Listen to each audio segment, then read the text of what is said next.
Actually want to look at the 22 just for a second. Indicators kind of curving, but still, kind of bearish. You got a little bit of, I consider these bearish divergences, even though others don't. Even if this level is just flatter than that, it's a divergence. They don't have to be the opposite. They could just be not the same. Like this angle could be a far sharper than this angle.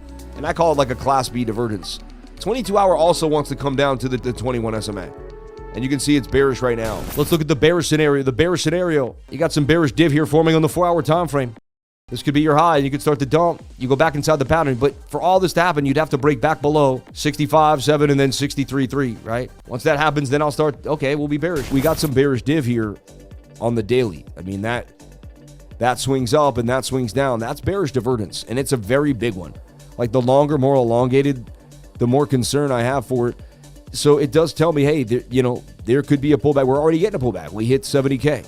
Right, that could be a perfect entry on a short, right? I see a bearish div here. This is where I see a bearish divergence now. Now, we needed this to keep kicking in the RSI to keep punching through the yellow line, you see?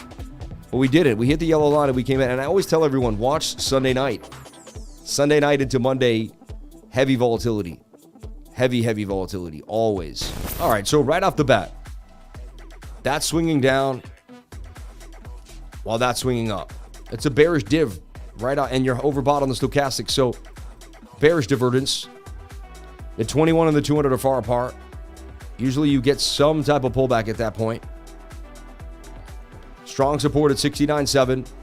Strong support at 68.4. Head and shoulder. Look, shoulder, head, and right shoulder, even on the stochastics RSI, on the RSI. Okay. And this is bearish divergence. And remember yesterday I showed you bearish div on every time frame? I said this bearish div for the 4-hour all the way down. I don't see how we don't pull back, right?